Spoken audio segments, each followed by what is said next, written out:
विपक्ष के इंडिया गठबंधन में पहली दरार आ गई। कांग्रेस के रवैये से नाराज ममता बनर्जी ने अकेले चुनाव लड़ने का ऐलान कर दिया है। सीट बंटवारे पर जो पेच फंसा है उसकी वजह से इंडिया गठबंधन में अंदर खाने तनातनी मची हुई है। ममता के बाद पंजाब में आम आदमी पार्टी ने भी सभी सीटों पर चुनाव लड़ने का दावा कर दिया।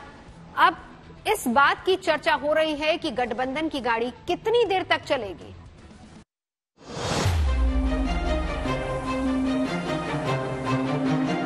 हमको बहुत सम्मान मिलते हैं। ममता बनर्जी की दया से हम लोग नहीं चुनाव लड़ेंगे और लड़ने के नहीं चाहते। वो लोग क्या कहते हैं, हमको जो मर्जी हो हम करेंगे। एक लंबा सफर है, रास्ते में कभी कभी स्पीड ब्रेकर आ जाते हैं। इसका माने नहीं है कि हम सफर से हम पीछे हट जाएं। अल्लाह का कसम, आप लोगों को कोई माफी नहीं करेगा, हम तो माफी नहीं करेंगे। আমার কোনো কথা হয়নি এবং আমি প্রস্তাব দিয়েছিলাম, ওরা প্রথম দিনই প্রত্যাখ্যান করেছে। তখন থেকে আমাদের দল সিদ্ধান্ত নিয়েছে আমরা বাংলায় একা চলবো। अब इसे संजोग कहिए या सियासी दांव, कांग्रेस की भूल समझिए या ममता का दबाव, लेकिन दिलचस्प है कि एक दिन पहले जब राहुल गांधी पश्चिम बंगाल में एंट्री करने वाले हैं, ममता ने इंडिया गठबंधन से अलग होने का ऐलान कर दिया। আমার কোনো কথা হয়নি এবং আমি প্রস্তাব দিয়েছিলাম, ওরা প্রথম দিনই প্রত্যাখ্যান করেছে। তখন থেকে আমাদের দল সিদ্ধান্ত নিয়েছে আমরা বাংলায় একা চলবো। ইভেন ওরা যে আজ থেকে র্যালি করেছে, আমাদের একবার as a matter of country আমি ইন্ডিয়ার অ্যালায়েন্স আমাকে একবার জানিয়েছে দিদি আপনার রাজ্যে যাচ্ছি, না জানায়নি। সুতরাং আমার সাথে কোনো সম্পর্ক নেই বাংলার ব্যাপারে।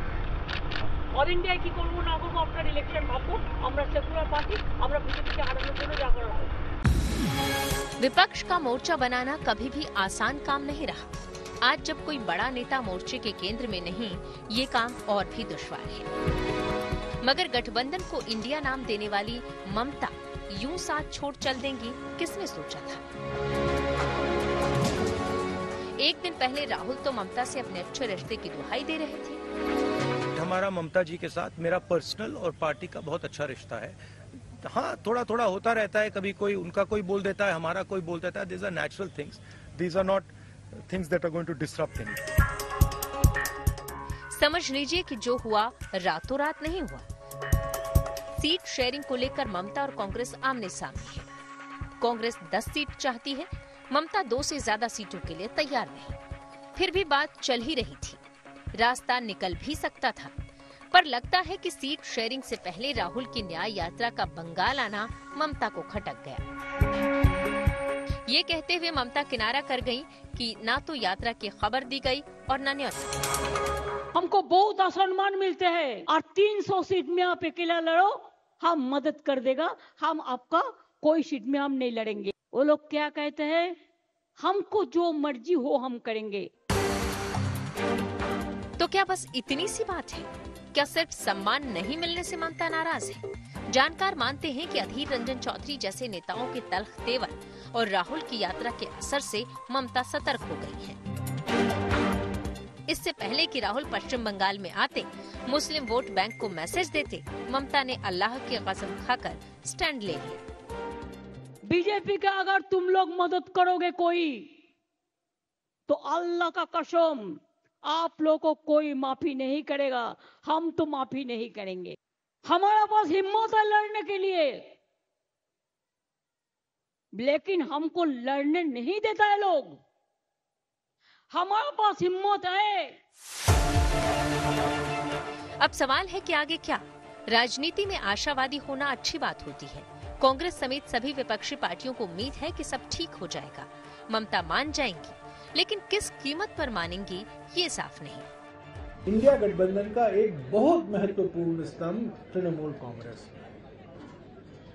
हम ममता जी के बिना इंडिया गठबंधन की कल्पना नहीं कर सकते। मेरा मानना है कि जो भी बयान दिया गया ना, उसको जो भी अंतर विरोध है उसको सुलझा लिया जाएगा। हम सब दीदी का बहुत प्यार और सम्मान करते हैं और अलायंस में कोई नहीं प्रॉब्लम होगा, दीदी हमारे साथ ही रहेगी। जो भी छोटे मोटे उनके बीच में मनमुटाव हैं वो हल कर दिए जाएंगे।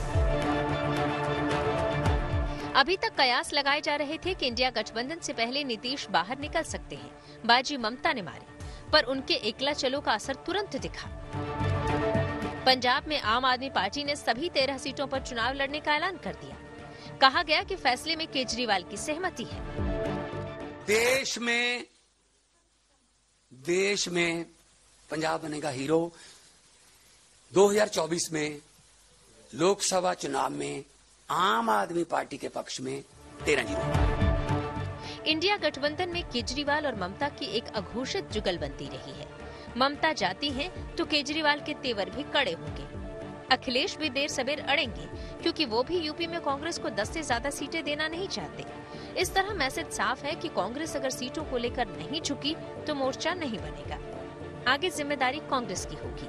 कांग्रेस को ये भी सोचना है कि अगर कहीं नीतीश चल दिए तो क्या होगा। नीतीश का बयान सुन लीजिए, बयान में छिपा संदेश समझ लीजिए। लेकिन आजकल तो बहुत लोग अपने परिवार को बढ़ाते रहता है, लेकिन आप समझ लीजिए कि जननायक कर्पूरी ठाकुर जी कभी भी अपने परिवार को नहीं बढ़ाए।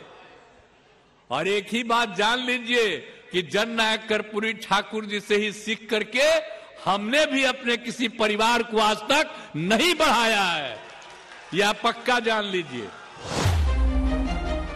नीतीश ने कर्पूरी ठाकुर को भारत रत्न देने पर प्रधानमंत्री की तारीफ की, लेकिन कांग्रेस को कटघरे में खड़ा कर दिया। लालू और उनकी राजनीति पर भी तंज कसा। अब राहुल चाहे जो कहे, लेकिन ये संकेत तो इंडिया गठबंधन के लिए ठीक नहीं। देखिए, ये जो गठबंधन घमंडिया गठबंधन है वो भानुमति का कुनबा था, और भानुमति कुनबा का हस्र ही होता है, कहीं का ईंट कहीं का पत्थर, और वो बिखर जाता है। आज ममता बनर्जी का यह ऐलान दिखा दिया कि एकता का ये छद्म नाटक नहीं चल पा रहा है। इंडिया गठबंधन में सीट शेयरिंग को लेकर दबाव की राजनीति जारी है। कुछ रूठेंगे, कुछ झुकेंगे, कुछ ले देकर समझौता कर सकते हैं। अगर कांग्रेस नहीं मानी तो कुछ किनारा भी कर सकते हैं। पिक्चर अभी बाकी है, देखते रहिए। Bureau report, good news today.